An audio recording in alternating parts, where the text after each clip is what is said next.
Disperindak Maluku target pendapatan pasar Merdeka 18 miliar, realisasi hanya 1 miliar. Target pendapatan retribusi dari pengelolaan pasar Merdeka yang dipatok Dinas Perdagangan dan Perindustrian atau Disperindak Provinsi Maluku sebesar 18 miliar pada tahun berjalan ternyata jauh dari realisasi. Disperindak Maluku mengakui pendapatan yang berhasil dikumpulkan dalam tahun berjalan 2025 hanya mencapai 1,5 miliar. Kondisi ini terungkap dalam rapat dengar pendapat atau RDP antara DPRD Provinsi Maluku dengan sejumlah organisasi perangkat daerah atau OPD pemerintah Provinsi Maluku. Rapat dalam upaya peningkatan pendapatan asli daerah atau PAD termasuk dari sektor pengelola pasar itu berlangsung di kantor DPRD Provinsi Maluku bertempat di Jalan Pituina, Kelurahan Amantelu, Kecamatan Sirimau, Kota Ambon, Maluku pada Senin 26 Januari 2026. Kepala Dinas Perdagangan dan Perindustrian atau Disperindak Provinsi Maluku Yahya Kota menjelaskan bahwa rendahnya realisasi pendapatan tersebut disebabkan oleh tidak terpenuhinya target jumlah pedagang yang menempati kos di Gedung Pasar Merdeka.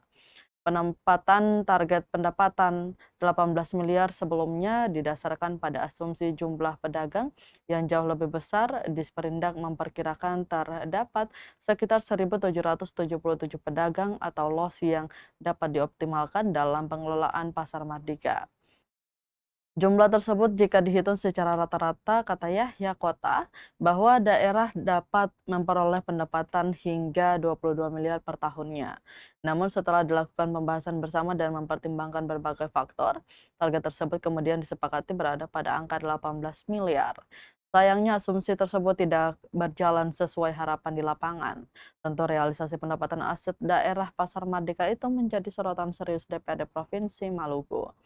Ketua DPRD Provinsi Maluku Ben-Hur George Watubun mengatakan bahwa pasar yang diharapkan menjadi salah satu penyumbang signifikan PAD justru belum mampu beroperasi secara optimal, baik dari sisi penataan pedagang maupun pengelola retribusi.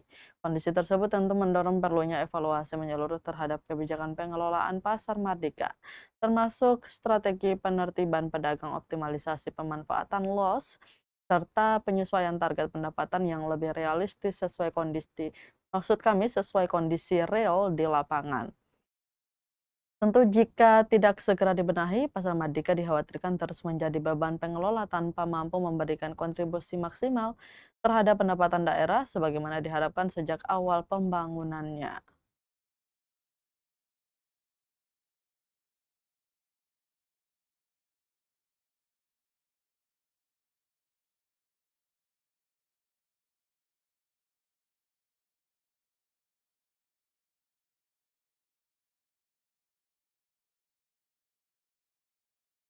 Download Tribun X sekarang, menghadirkan lokal menjadi Indonesia.